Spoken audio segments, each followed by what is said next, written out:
What is freedom of speech? It's the freedom to speak. So I read a politician today saying, I agree with freedom of speech, but there are limits. Well, there's no freedom of speech then. Freedom of speech is the freedom to speak. If anyone's not allowed to speak, then it's not freedom of speech, it's freedom to conform to certain parameters of what are acceptable. And then what that's doing is giving power to some authority to decide what is acceptable and what is not acceptable. And as we see, and we're seeing it massively now, once you give that power to an authority, it then starts interpreting what can and cannot be said in a way that squeezes and squeezes and squeezes more and more of what cannot be said. This is what political correctness is about. What is political correctness? It's simply manipulating the target population to silence itself, so those in authority don't have to. It's ridiculous. Now, people say, well, you say that people can say anything. Well, yes, I do, and I'll tell you why. There are laws against incitement to racism, incitement to hatred, incitement to violence. There are laws against that. Are they laws you agree with? Yeah, and if people use their freedom of speech to incite those things, then there are laws to deal with that, and those laws should deal with it.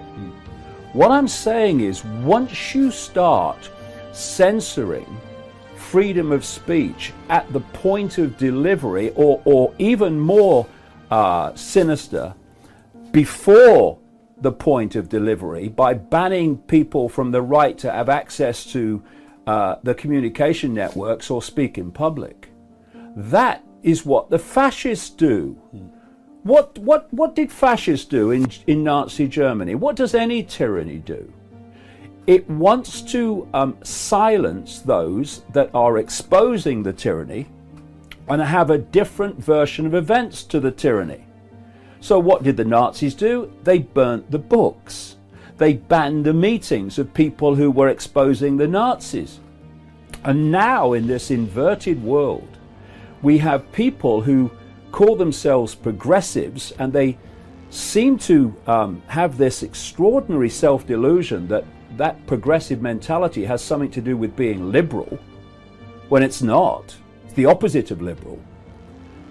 They are the ones that claim to be wanting people to be inclusive and to have diversity. But maybe on their terms. When they're destroying diversity, and they have become the new tyranny. They have become the new Nazis.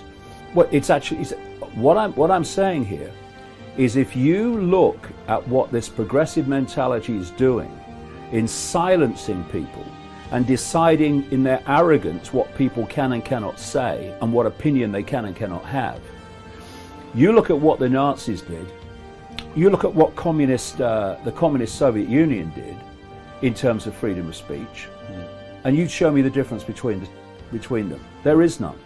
And it's this self-deluded arrogance which goes like this: I am right, therefore anyone who says something different must therefore be wrong, and by definition, because they are wrong and I am right, their freedom of speech to be wrong doesn't need to be taken into account.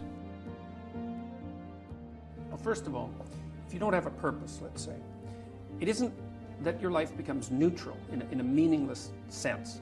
It's that your life becomes characterized by unbearable suffering, because the baseline condition of life is something like unbearable suffering. And what you have to set against that is a noble and worthwhile purpose. And hopefully your determination of that purpose is buttressed to some degree by the wisdom of the past, because you can't conjure something like that up on your own. And if you provide people with nobility of purpose, then they can tolerate the suffering of existence without becoming entirely corrupted by it. And cultures that don't do that, it isn't even so much that they die, it's that cultures that don't do that are dead. They're done. They don't have a story anymore. They don't have a call to adventure. And then, well, then everyone suffers stupidly as a consequence. It's a very bad thing. So Churchill made the same observation that many of the great psychologists and philosophers made in the early part of the 20th 20th century. So bring the story forward and propagate it and make it the most noble possible story. And then you motivate people to transcend themselves, which they need to do. So yes, he's exactly right in his diagnosis.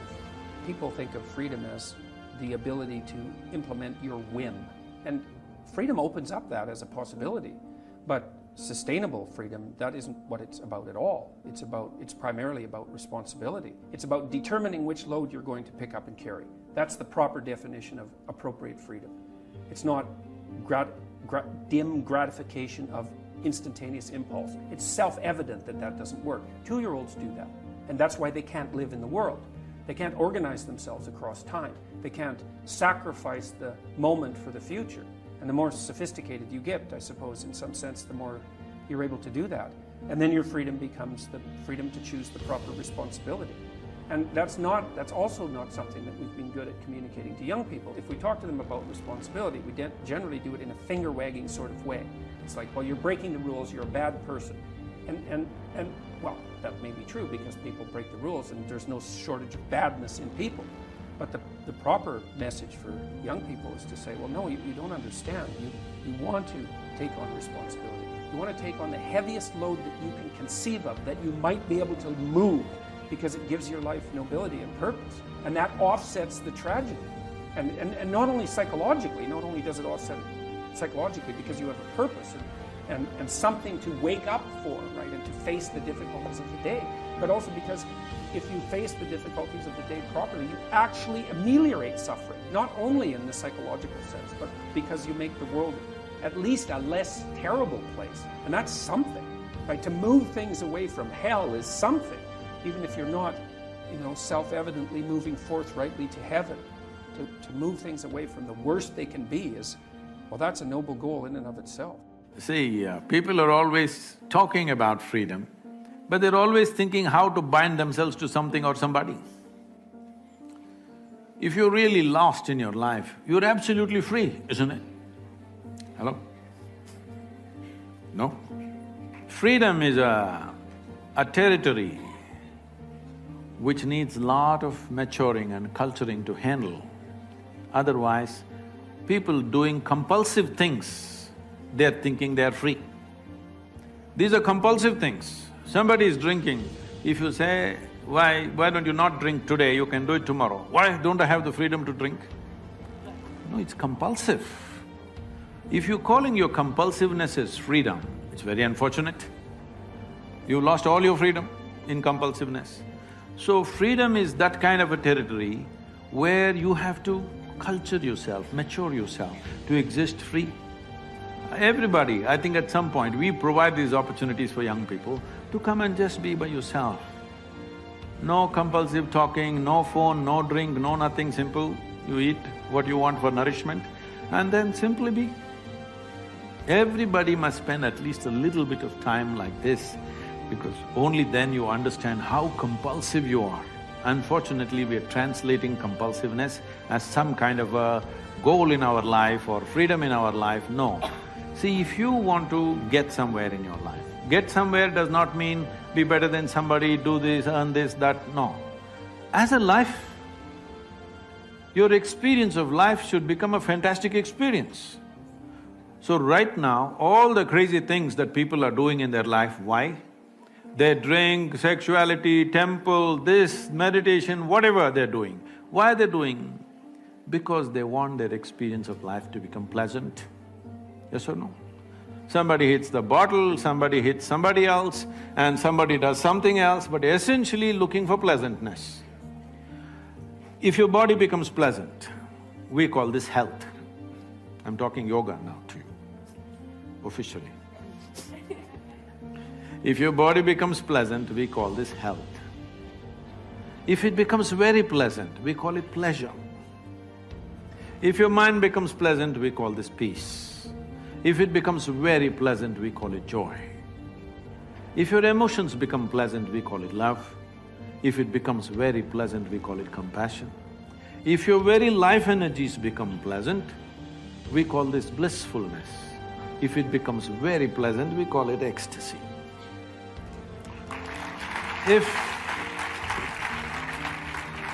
If your surroundings become pleasant, we call this success. Only for this last one, to make our surroundings pleasant, we need the cooperation of many forces around us. Many things have to fall into place. But to keep your body pleasant, mind pleasant, emotion pleasant, your life energy is pleasant, it's 100% your business, not good for the business.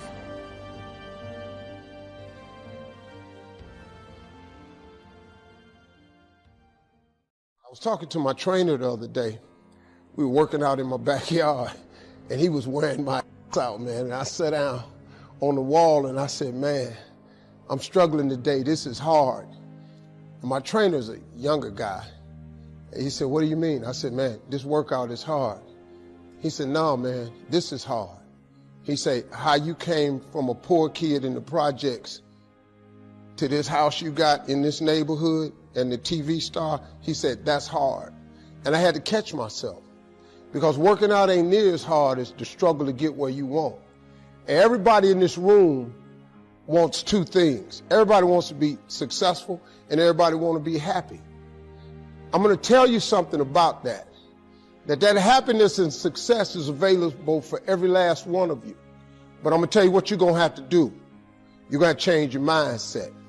If you're planning on being successful, you have to change this here. The difference between successful people and non-successful people is right here. It ain't no difference. It ain't none. I ain't got no more than none of y'all got. God gave me the same thing he gave y'all. God loved me the same as he loved all y'all. He don't love me more than he loved you. But you have got to change your mindset. You got to get funky if you want to be successful. If you think that they're going to mail this money to your house, you're dead wrong about that. If you think they're going to pave the way for you and make it easy, you're dead wrong about that. If you want to be successful, you got to change your mind, and you're going to have some faith. And grow your wings on the way down.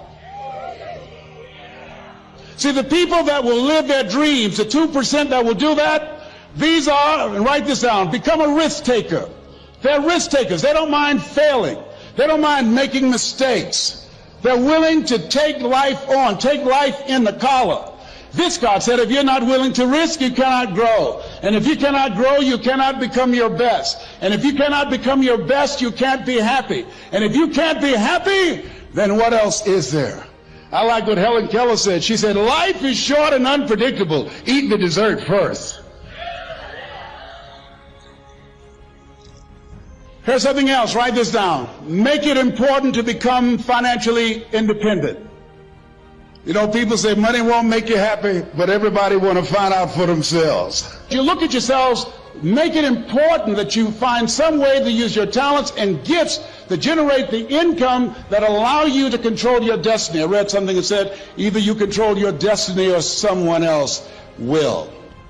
You have got to make some decisions in your life, but you got to tie it to this gift. Your gift is the thing that you do the absolute best with the least amount of effort. That's your God-given gift. He didn't hide it from you. He didn't put it under the rocks. He didn't hide it in the ocean. You don't need no map to find it. God put it right here when he made you. All y'all are gifted at something. The Bible says your gift will make room for you and put you in the presence of great men. That's a scripture. That ain't a theory of mine. See, I ain't got but one gift. I have the ability to take information and transpose it into comedy immediately. I don't even have to think about it. I don't even have to, it's just what I do. I dealt with people with multiple personality disorders, 52 different personalities, and how to put them back together. And I dealt with people with no personality who have a much bigger problem. No matter what the diversity of people I've dealt with and the diversity you've seen in this show, the ultimate question I'm always asking is, how do I help people to break through? The question is, what are you breaking through to? In essence, all of us at some level to feel alive have to always feel like we're growing. When people ask me, what does it take to be happy? I always tell them one word: progress. Progress equals happiness. Even if you're not where you want to be yet, if you're on the road, if you're improving, if you're making progress, you're going to love it. You're going to feel alive. On the other hand, it doesn't matter how successful you are. If you stop growing, you start dying inside. Now, how does this relate to this session on breakthrough? Well, I'll say it's really simple. If you and I want to know what it takes to be happy, We have to understand what is our current blueprint of how our life's supposed to be. Now, what do I mean by blueprint? Well, we have a story in our head of how life's supposed to be. Some people's story is you work hard in school, you become really great, you're a nice person, you're a good person, and then you grow up and you take care of yourself and you find the ideal man and you fall in love and you have a white picket fence and you have 3 perfect children and you live happily ever after. Somebody else's story, the old story was you work really hard in school, you excel in college, you go to work for a big corporation, and you move up through the ranks until you're the president or chairman of the company and you become successful and respected throughout life. These are some old stories. Obviously, the stories that we hear today of what people's lives are supposed to be like are completely diverse. We no longer have these little archetypes, but one archetype still seems to remain. And that archetype is, in order for you to really feel like you're enough, many people believe they have to achieve an enormous amount. They may do it in different ways. They may do it by building a company and taking it public when they're 27 or 25 years old, or they find and create a new technology, or they become a very special doctor. But we live in a culture in the West that teaches people that you're not enough unless you do something really special and unique, and we define special and unique in interesting ways. So you got to make it important to take care of yourself. Put that at the top of the list, because you can't do well and can't do good work if you don't feel good. We don't want to be like the man who said, if I'd known I'd live this long, I'd have taken better care of myself. Here's something else. Repeat after me, please. OQP. Only quality people. Yes, look at your relationships and ask yourself the question, Jim Rohn would ask this question, what is this relationship doing to me? Sidney Poitier wrote a book called The Measure of a Man. I love the tapes because I love his voice. He said, when you go for a walk with someone, something happens without being spoken. He said, either you adjust to their pace or they adjust to your pace. Whose pace have you adjusted to? MIT did a study, and the study indicated that you earned within $2,000 to $3,000 of your closest friends and associates earn. Who's impacting you? Who's in your ear? What influence do they have on you? Dr. Dennis Kimbrough said, if you're the smartest one in your group, you need to get a new group. So practice the principle of OQP, only quality people. And somebody's saying, Les, can I change them? No, it's a full-time job changing yourself. Some people are so negative, they'll walk into a dark room and begin to develop.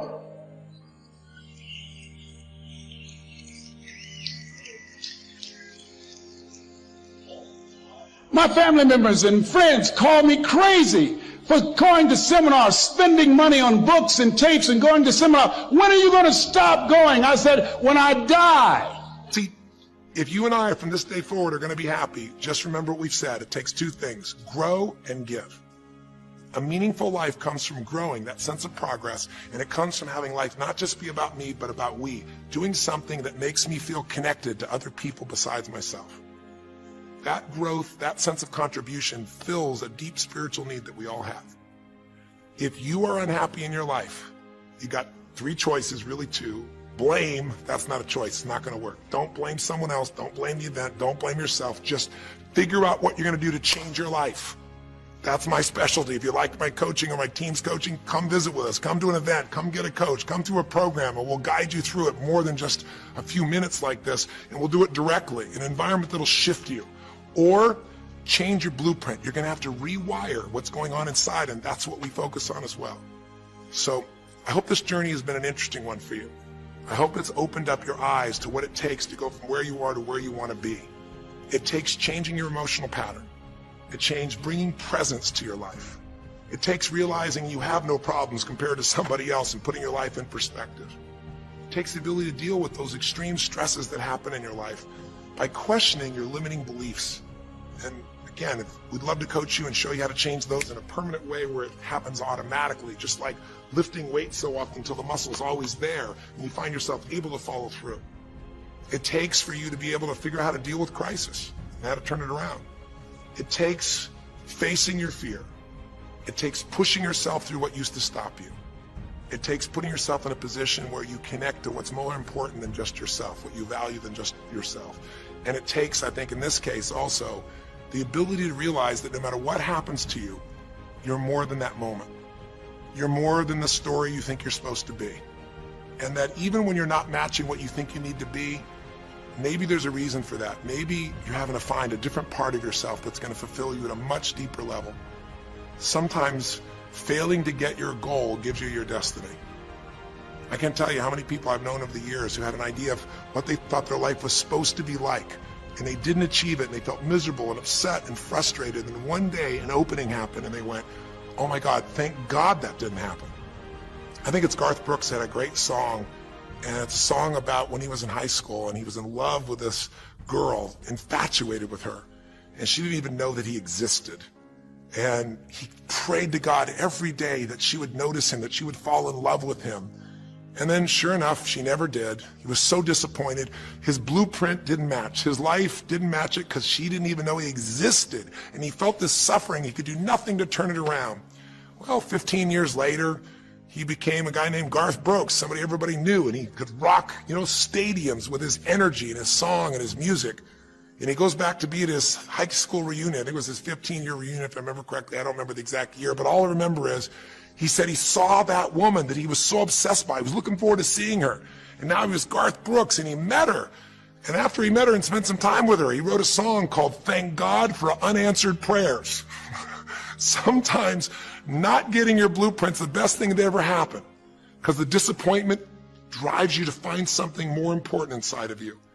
Or not getting it makes you look for another aspect of your life, a spiritual aspect, a family aspect, a physical aspect. If you can just trust that life doesn't happen to you, it happens for you, then you can find in any situation a benefit that can take your life to the next level. I don't care if you're Frank and Kristen. I don't care if you're, Mandy and Scott. I don't care if you're Joaquin and Kim. Every one of us in our life is going to face situations where it feels like we have total trauma, something that's been taken from us. The real question is, what are you going to do with it? Some people just live in their story of what they don't have, and they have the right to do that. If Frank and Kristen lived in pain and felt bad, we'd all say they have the right to do it. It's the difference between what you have the right to do and what you deserve to give yourself and others. We have the ability to transcend whatever happens to us. There's something called post-traumatic growth. Very few people know about it. Two people go through the same stress, one's destroyed, the other grows. What's the difference? The people that grow will not give up. They don't have any excuses. They find the way to break through whatever it takes. And when they do, three things happen. Number one, they realize who they really are and what they're capable of. They realize they're so much stronger than they thought they were. And number two, they deepen all their relationships. You want to know who really cares about you, who you love and who loves you? Go through some tragedy, go through some hard times. All your Facebook friends go away. Your real friends, your real family shows up for you, and you show up for them. And it deepens your relationships. And the third thing happens, if you can push yourself through and break through whatever challenges life gives you, is each time you have a breakthrough, you get stronger. And it almost like builds a psychological immunity in you, where suddenly, all of a sudden, it's like stuff happens, and you know stuff's going to happen, and you're not scared of it anymore. Because after you've been through a stroke, after you've been through, losing the use of some of your body, your senses, after you lose a family member, and you break through to that, you get to the other side, it's like, give me your best shot, life. It's almost like there's this psychological immunity that says, I'm ready for whatever life will give me. I don't want challenges, but if they're here, I know I can handle them. That strength of spirit is what creates a sense of freedom and joy in life. And that strength of spirit basically comes from living a life where you are constantly and never-ending flinging away to improve yourself and to help others.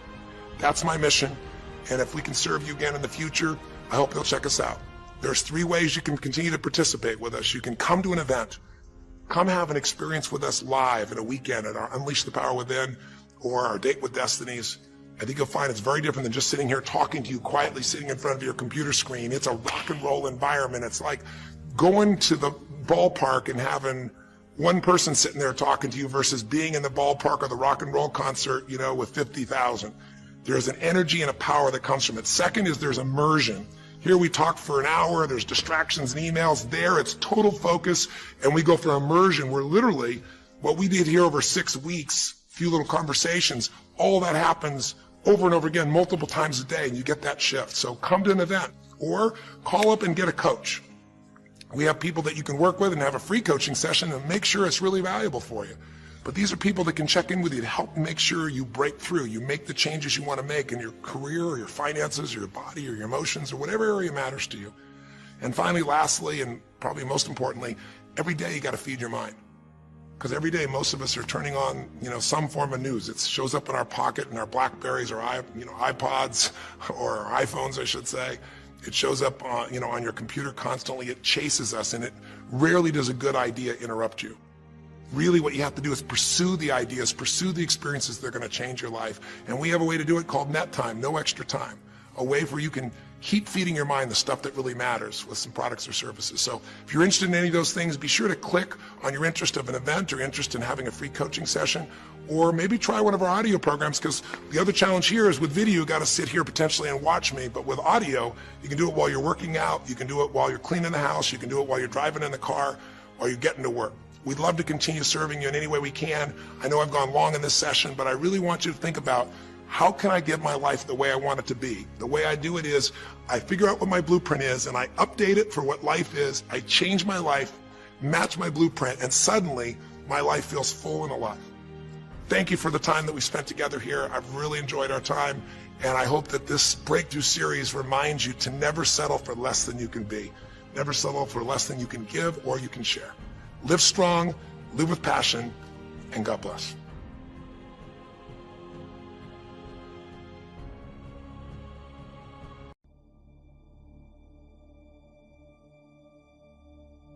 What you put in will produce the output. Okay. So when you see a situation that's difficult and you see a situation that, other people don't want to do, you should maybe be the person who steps up to that and says, dude, I'm willing to do that because I'll learn this. I'm willing to take on that because I'm willing to get this skill. I'm going to endure this adversity because I know it's going to make me stronger. All right. So look at these as an opportunity for you to grow, as opposed to something that you should run away from because it's going to be difficult. This is something that champions and successful people who are great at what they do and live great lives that bring other people up, do automatically. Okay. So that's the first thing. Embrace your adversity and look for opportunities to get better and grow. Now, the second thing I think is going to resonate with a lot of you guys. Dude, a lot of you guys, for lack of better terms, you got no swag. Okay. And what I mean by that is this. It's not that you don't, it's that you're too afraid to show it. All right. You let people humble you to death. What does that mean? You guys all know what that means. Think about the time that you said, to your best friend or your group of friends or your girlfriend or your boyfriend, and you said, what your real dream was. You got all this courage and you got vulnerable and you decided you were going to tell the truth about what it is you wanted to achieve. And then what happened? You got laughed at. And they said, oh, Andy, dude, come on, man. Like, what are you really going to do? Or when you start making progress, like a lot of you guys, in your fitness journey, you see, you start to make progress and you have people kind of hate on it passively, right? Oh, you're getting all serious about that health junk now. Well, yeah, no shit, motherfucker, because it's important. Or you start to have a little success in your business and people start telling you, oh, Andy thinks he's hot shit now, blah, blah, blah.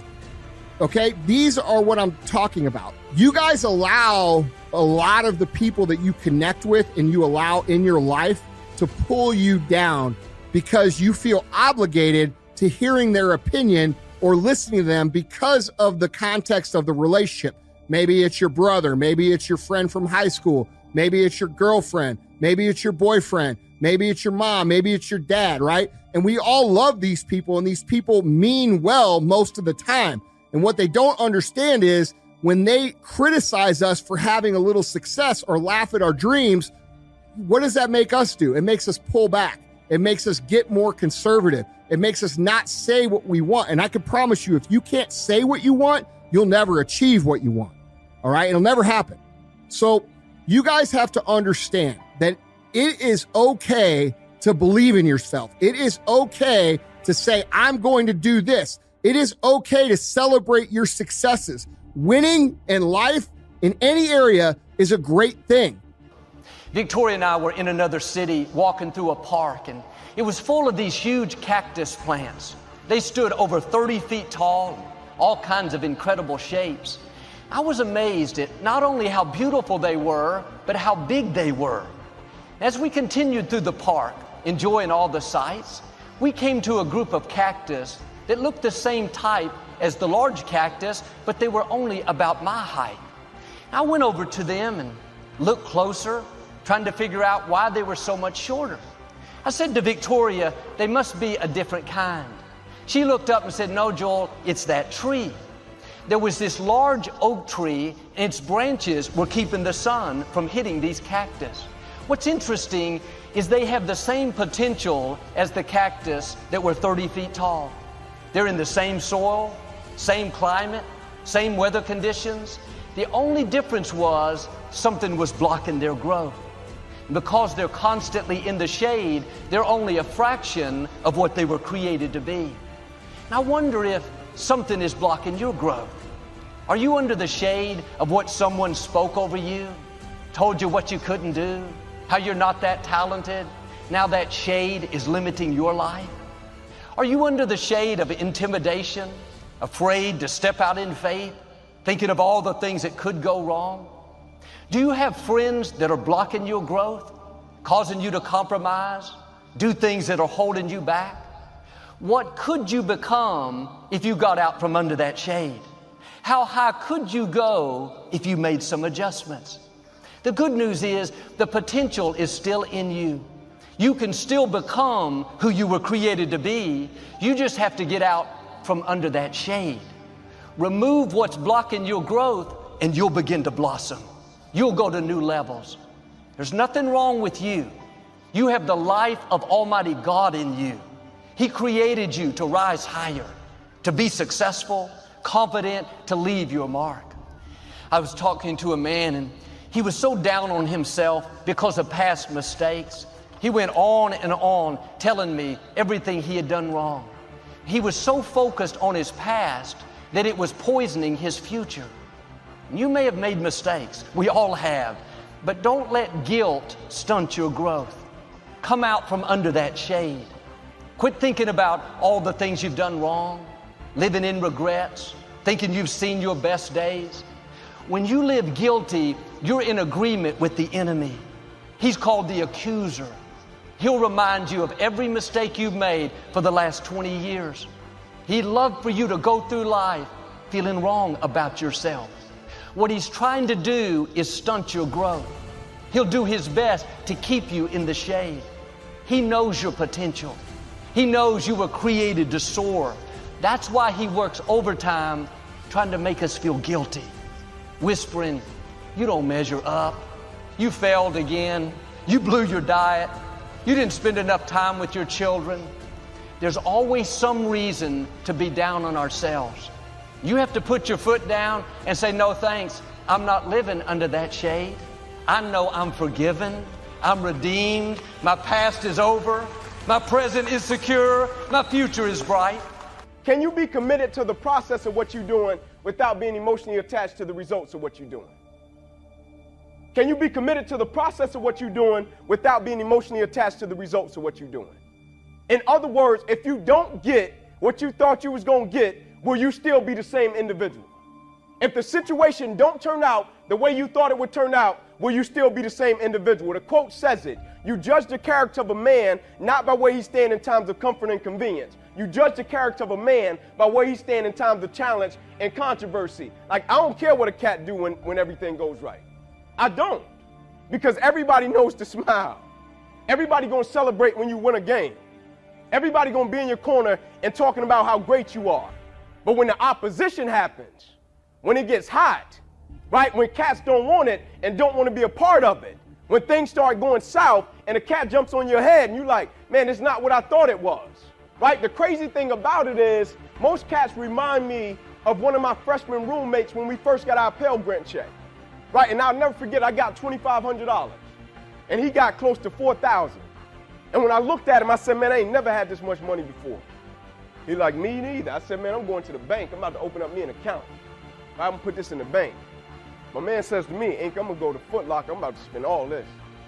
I'm like, all right, cool, but come with me to the bank, man, you need to save a little bit of that. I said, you might not get that much again. He's like, that's the problem.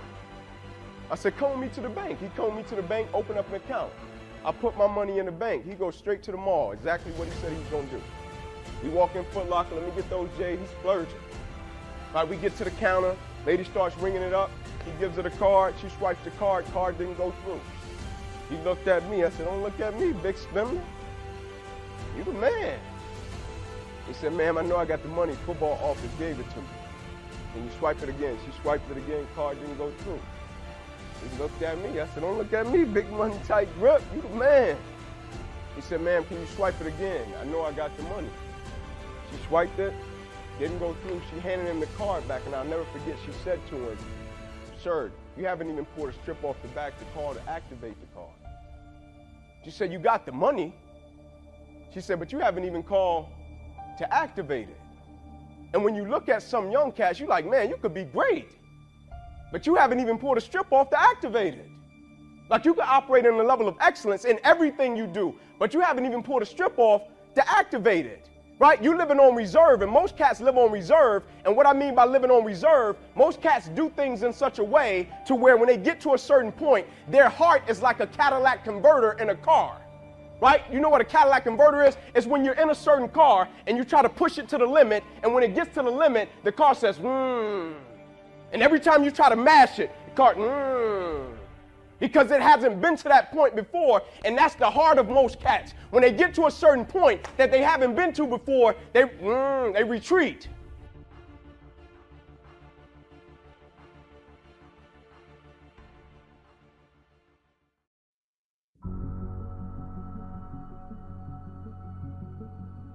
If somebody can walk away from your life, let them walk away.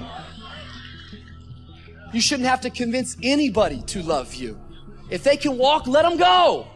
If they leave you, it means they're not attached to your future. Some of you are taking too much time trying to convince people to love you that do not matter. Some of you are taking way too much time tolerating and trying to get people engaged that don't matter, that don't care, that are never ever going to help you get into your destiny. What if I told you that some of the rejection you have been facing in your life, it's because people are jealous of what's on your life? What if I told you that the rejection is simply an indication that you got favor on your life? God is getting ready to do something in your life. You just got to understand there's more to know. There's more to know. Move on. Straight up, move on. Forget them. They are lying and they are untrustworthy, so move on. That person is not who you thought they were, right?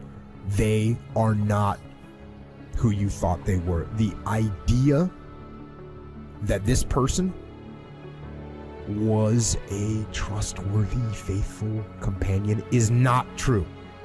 It is not true. That person does not exist. They didn't exist and they don't exist. It was in your head. It was in your head that this person was trustworthy and they were everything you wanted them to be and they were a faithful companion. That is a lie. They are not that person. They have proved it. They've proved it by their actions. Be thankful that you were able to learn before you invested more into this person. Be thankful that you found out when you did that this person was a liar, that this person was unfaithful, was untrustworthy. Be thankful that you know it. If somebody wants to leave, let them leave. Your destiny is not tied to the people that walked away. Quit trying to talk people into staying. You don't have to convince anyone to love you, to call you, to come see you. You are a gift.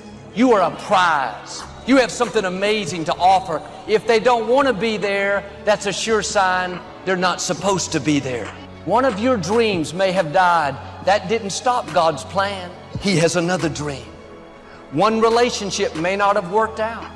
If you'll kiss goodbye the old, God will show you the new. If someone is supposed to be in your life, you can't make them leave. And if someone leaves easily, they're not supposed to be there. But sometimes God will close the door. He'll move people out of your life. There are people and opportunities that were ordained for your past that are not ordained for your future. They were right for a season, but that season can come to an end. The key is how we handle the closed doors, how you handle the disappointments, how you handle the people that treated you wrong. It takes a lot of energy to think about the past, relive the hurts, wonder why it didn't work out. That person you lost, if they were supposed to be here, they would still be here. If somebody left you, I say it respectfully, you don't need them. If it didn't work out the way you had planned, it wasn't supposed to. God's ways are not our ways. Will you trust Him when it doesn't make sense? When God makes up for what you lost, it's not going to be less than, it's not going to be equal, it's going to be better. Just because it hasn't turned out the way you thought doesn't mean you have to settle for second best. God has to come up with a plan B. God already knew what would happen. He knew every door that would close. He knew every person that would walk away. He knew how you'd spend time and energy, but a dream not come to pass. All that is getting you prepared for where God has taken you. He's the Alpha and the Omega. He knows how to not only open doors that no man can shut, He knows how to close doors that no man can open. Don't worry about the people that God has removed from your life. He saw things you didn't see. He heard conversations you couldn't hear. And he made moves you wouldn't make. And that's it. When a door gets shut, all you gotta do is walk up the hall. It's more doors. This is God. He's everything, man. He got everything. You don't have to live your life in the expectation of wonderful things happen. God is a merciful God. He didn't bring you this far to leave you. He didn't set you up to fail. He only wants to progress His children. That's all He wants to do.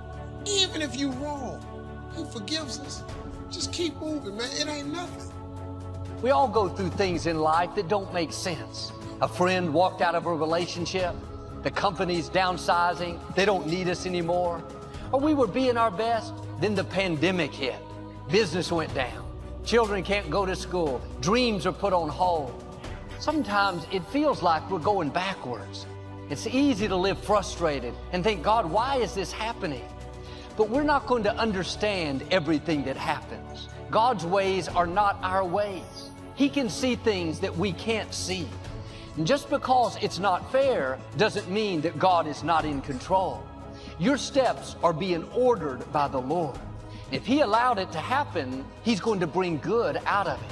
He promises all things work together for your good. On its own, it may not be good. It wasn't fair, you're uncomfortable, but when it all comes together, you're going to see how it works to your advantage. The difficulty, the delay, the betrayal was all instrumental in you reaching your destiny. But none of us like bad breaks, loss, delay. But without that difficulty, you couldn't become who you were created to be. It may look like a dead end, but really it's setting you up for promotion. That door closed so a bigger door could open.